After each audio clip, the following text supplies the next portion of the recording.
intercourse and continue just asking for forgiveness, or do we just stop and not be celibate until we get married? We're just stuck. It's like we feel we want to, we have an attraction to each other, but we're, with all this going on, we're trying to just spiritually be better, you know? So, you know, I don't know how it's going to be when it finally happens.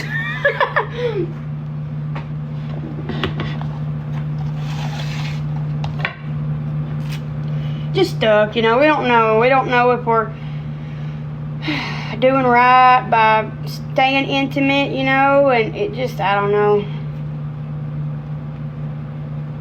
Like, we'll peck each other, you know, but like intimacy, it's been a minute. Been since the house.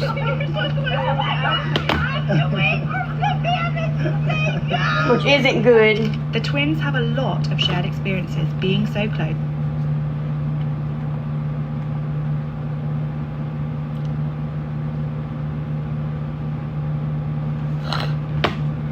I know. If you're currently paying for a subscription to a doorbell camera, like, we won't even go out to eat with each other because, which is the time we could, but we just go pick up whatever we're getting and come back because we're stressed. In the US, this compact magnetic camera can be easily attached to. And that's what DCS said. They just want us to have a good comeback. They want us to have, you know, more in life, more, be better off, and, you know, it's just, you don't know who you really have around you that supports you until something like this happens. So thank goodness it's all worked out amazingly, and I think that the children will be so happy where they're going, but I still pray they can get over the trauma that's happened, because they've never went through these emotions before to know what they feel like.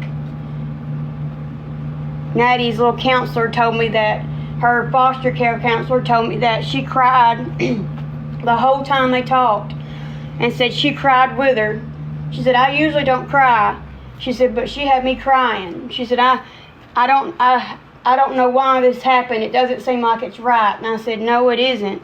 And she said, well, I'm sorry. And she's printing her off some pictures, and she talked to the foster mom. The foster mom was under the impression that we couldn't talk to Natty, so we never had her foster mom's number.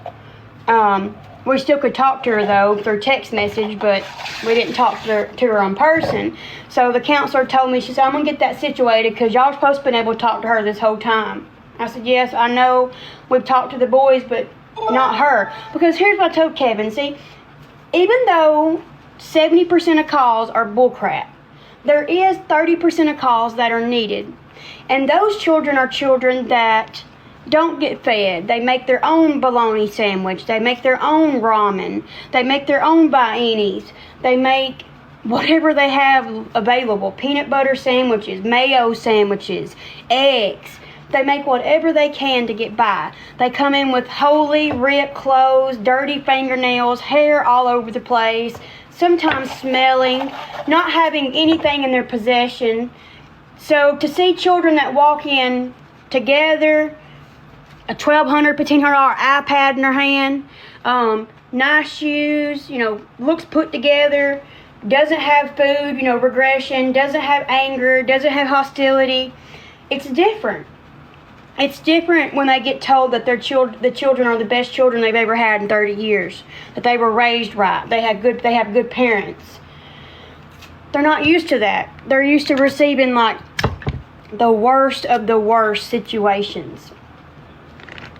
So it's been different, and they really bragged on the children about how well they are and how great they are, and how, you know, how they've done. Or out of marriage,